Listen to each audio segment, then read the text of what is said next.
নাহমাদুল্লাহ তাআলা ওয়া নুসাল্লি আলা রাসূলিহিল কারীম আম্মা বাদ। দর্শক শ্রোতা, মহিমান্বিত মাস রমজান উপলক্ষে সময়ের মাসব্যাপী আয়োজন ইসলাম রমজানে আপনাদের স্বাগত জানাচ্ছি। আমি জাকারিয়া হারুন। আজ আলোচনা করব রোজা নিয়ে 5টি ভুল ধারণা। রমজানের অন্যতম বিধান রোজা রাখা। এমন কিছু বিষয় আছে যার মাধ্যমে রোজার কোনো ক্ষতি হয় না, অথচ অনেকে এগুলোকে রোজা ভঙ্গের কারণ মনে করেন। ফলে এমন কোনো কাজ হয়ে গেলে রোজা ভেঙে গেছে মনে করে ইচ্ছাকৃত পানাহার করেন। পক্ষান্তরে কেউ কেউ এসব কাজ পরিহার করতে গিয়ে অযথা কষ্ট ভোগ করেন। সুতরাং এসব বিষয়ে সব রোজাদারের জানা আবশ্যক। এখানে রোজা নিয়ে প্রচলিত 5টি ভুল ধারণা তুলে ধরছি। 1. রোজা রেখে চুমু খেলে রোজা ভেঙে যাবে। অনেকেই মনে করেন রোজা রাখা অবস্থায় স্বামী স্ত্রী চুমু খেতে পারবে না বা জড়িয়ে ধরতে পারবে না। এ ধারণা সঠিক নয়। তবে শর্ত হলো গোসল ফরজ হওয়ার মতো পরিস্থিতি তৈরি হলে রোজা ভেঙে যাবে। হাদিসে এসেছে, হযরত আয়েশা রাদিয়াল্লাহু তাআলা আনহা বলেন, রাসূলুল্লাহ সাল্লাল্লাহু আলাইহি ওয়াসাল্লাম রোজা রেখে স্ত্রীকে চুমু খেতেন, স্ত্রীর সঙ্গে আলিঙ্গন করতেন। তবে গোসল ফরজ হওয়ার মতো পরিস্থিতি তৈরির আশঙ্কা থাকলে এমনটি করা মাকরুহ। বিশেষ করে যুবকদের এ ব্যাপারে সতর্ক থাকতে হবে। এছাড়া রোজা যেহেতু পানাহার ও যৌনতা থেকে সংযমী হওয়ার মাস, তাই এ মাসে দিনের বেলায় রোজাদারদের যৌন উত্তেজক কাজ থেকে বিরত থাকা উচিত। 2. সেহরি ও ইফতারি করলেই রোজা কবুল হয়ে যাবে। শুধু সেহরি ও ইফতারি করলেই রোজা কবুল হয়ে যাবে বিষয়টি এমন নয়, বরং রোজা রেখে মানতে হবে আরও কিছু বিষয়। যেসব কারণে রোজা নষ্ট হয়ে যেতে পারে তার মধ্যে অন্যতম কারো দুর্নাম রটানো, গুজবে অংশ নেওয়া বা কাউকে গালিগালাজ করা অথবা গীবত করা। এসব কারণে রোজা কবুল নাও হতে পারে। 3. ভুল করে খেয়ে ফেললে রোজা ভাঙবে কি। ভুল করে কিছু খেয়ে ফেললে রোজা ভেঙে যায় কিনা তা নিয়ে অনেকেই সংশয়ে থাকেন।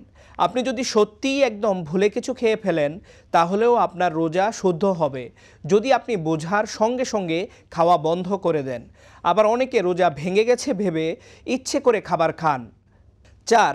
রোজা রেখে ওষুধ ব্যবহার করা যাবে।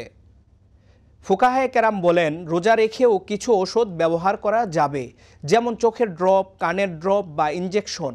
এসব ব্যবহারে রোজা ভাঙবে না। তবে যেসব ওষুধ মুখে দিয়ে খেতে হয় সেগুলো খেলে রোজা ভেঙে যাবে।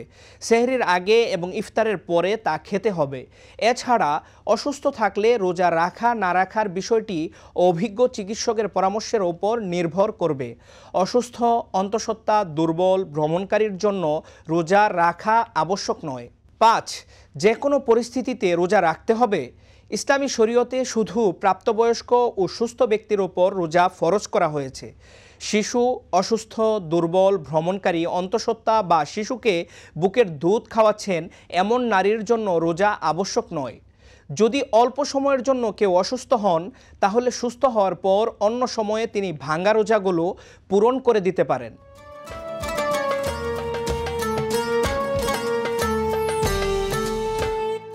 প্রিয় সুধী, রমজানের রোজা সঠিকভাবে পালনের জন্য রমজান সম্পর্কিত গুরুত্বপূর্ণ মাসালা জানা জরুরি।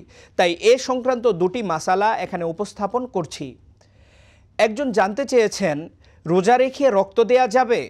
রোজা রেখে প্রয়োজনে শরীরের রক্ত নিলে বা শরীর থেকে অন্য কাউকে রক্তদান করলে কোনো অবস্থাতেই রোজা নষ্ট হবে না।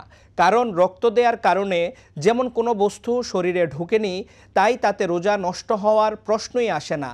তবে এমন বেশি পরিমাণে রক্ত দেয়া মাকরুহ যার দ্বারা শরীরে দুর্বলতা আসে। আরেকজন জানতে চেয়েছেন, স্ত্রীকে চুমু খেলে রোজা ভেঙে যাবে।